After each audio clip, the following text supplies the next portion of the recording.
সিরিয়ার ভেতর দিয়ে অস্ত্রের চালান যাতায়াতের সুযোগ বন্ধ হয়ে যাওয়ায় ভিন্ন রুট খুঁজছে লেবাননের সশস্ত্র গোষ্ঠী হিজবুল্লাহ।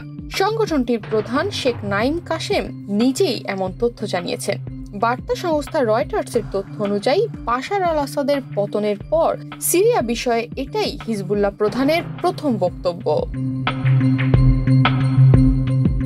আসাদের শাসনামলে ইরান সমর্থিত হিজবুল্লাহ সিরিয়া হয়ে ইরান থেকে অস্ত্র ও সামরিক সরঞ্জাম আমদানি করত। এই পথে ইরাক ও সিরিয়ার সীমান্ত পেরিয়ে লেবাননে পৌঁছাত। কিন্তু ৬ ডিসেম্বর বিদ্রোহীরা ইরাক সীমান্তের দখল নেয় ও ২ দিন পর রাজধানী দামেস্ক দখল নিয়ে নেয়। টেলিভিশনে প্রচারিত এক বক্তব্যে হিজবুল্লাহ প্রধান নাইম কাশেম বলেন, এই মুহূর্তে আমরা সিরিয়া হয়ে অস্ত্র সরবরাহের পথ হারিয়েছি, তবে এটি আমাদের চলমান আন্দোলনে একটি সামান্য বিষয় মাত্র। নতুন সরকার ক্ষমতায় এলে হয়তো এই পথ আবার সচল হবে, নইলে আমরা অন্য উপায় খুঁজে নেব। তবে আমরা আশা রাখি লেবানন ও সিরিয়ার জনগণ এবং তাদের সরকার সহযোগিতা বজায় রাখবে। أن يأتي النظام الجديد ويعود هذا الطريق بشكل طبيعي، ويمكن أن نبحث عن طرق أخرى.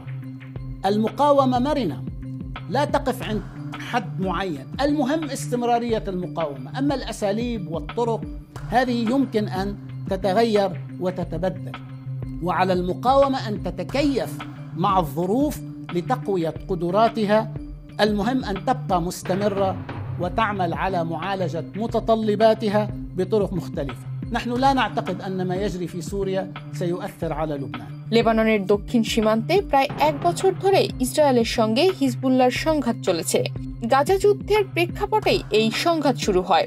আসাদ সরকারকে সহায়তা করতে ২০১৩ সালে বিদ্রোহীদের বিরুদ্ধে হিজবুল্লাহর গোষ্ঠী সিরিয়ার যুদ্ধে অংশ নেয়। তবে আসাদ সরকার পতনের সময় বিদ্রোহীরা দামেস্কের কাছাকাছি পৌঁছালে হিজবুল্লাহ তাদের যোদ্ধাদের সরিয়ে নেয়।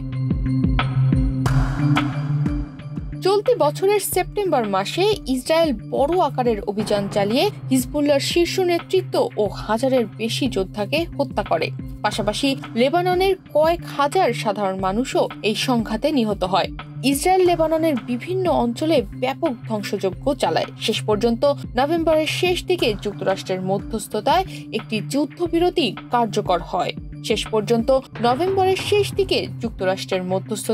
একটি যুদ্ধবিরতি কার্যকর হয়।